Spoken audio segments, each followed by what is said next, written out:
આજે વાત કરવી છે કબૂતરની હગાર અથવા તો ચરકથી લોકોના મૃત્યુ થાય છે તેની. પુણે કોર્પોરેશને કબૂતરને દાણા નાખવા પર પ્રતિબંધ મૂક્યો છે, કારણ કે કબૂતરોની હગારને કારણે જે ફેફસાનો રોગ થાય છે એને કારણે હવે ધીમે ધીમે મૃત્યુ પામતા લોકોની સંખ્યા ઘણી વધી રહી છે. પહેલો કિસ્સો છે અપર્ણાબહેનનો. અપર્ણાબહેન અમદાવાદમાં મોટા ગજાના નૃત્યકાર હતા. લગભગ 2015માં અપર્ણાબહેનને ફેફસાનો રોગ થયો અને રોગ થવાનું કારણ હતું કબૂતરની હગાર. એમનો જે બેડરૂમ હતો એ બેડરૂમની બારી હતી એ બહુ જ મોટી હતી અને ત્યાં બહુ જ મોટી સંખ્યામાં કબૂતરો આવીને બેસતા હતા અને એમની જે હગાર થતી હતી એ સુકાઈ જતી હતી અને એનો જે પાવડર હતો એ ધીમે ધીમે ઘરની અંદર જતો હતો. અપર્ણાબેનને એટલી બધી તકલીફ પડવા માંડી કે કોઈ દવા કારગત જ ન નીવડી. છેવટે એવું નક્કી કરવામાં આવ્યું, ડોક્ટરે કહ્યું કે હવે એક જ ઈલાજ છે, જો ફેફસા બદલવામાં આવે તો. હવે એમના જે પતિ, એમનું નામ શ્રીધર રાજગોપાલ, અમેરિકામાં એરિઝોનામાં એમને ત્યાં દાખલ કરવામાં આવ્યા અને ફેફસા બદલવા પડ્યા. ફેફસા બદલ્યા. અનફોર્ચ્યુનેટલી એવું થયું કે જે વ્યક્તિએ ફેફસા ડોનેટ કર્યા હતા એને વ્યસનની, ધૂમપાનની ટેવ હતી, એટલે અપર્ણાબેનને સીધું જ ચોથા સ્ટેજનું કેન્સર થયું અને અપર્ણાબેન લગભગ 2020માં આપણી વચ્ચેથી વિદાય થયા.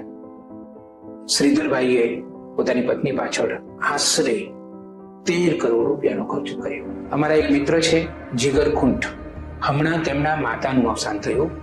મુક્તાબેન એમનું નામ હતું. એમનું મૃત્યુ પણ કબૂતરની હગારને કારણે થયું છે. મુંબઈના ઉષાબેનની વાત કરું, કબૂતરની હગારને કારણે એમનું જીવન આખું દોયલું બની ગયું છે. ડોક્ટરો પણ હવે સામેથી કહેવા માંડ્યા છે કે આ બાબતે લોકોમાં જાગૃતિ આવે એ જરૂરી છે.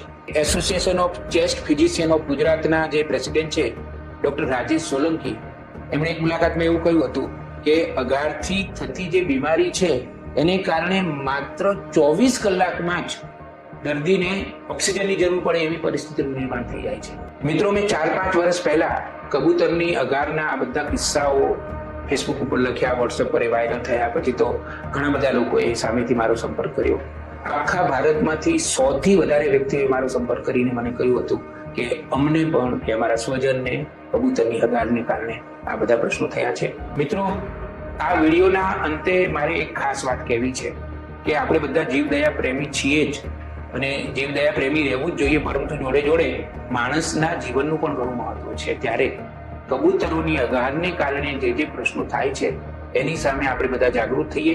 આ વિડીયો તમે વધારે ને વધારે લોકોને શેર કરો, જેથી કોઈનું જીવન બચાવવામાં આપણે મદદરૂપ થઈ શકીએ.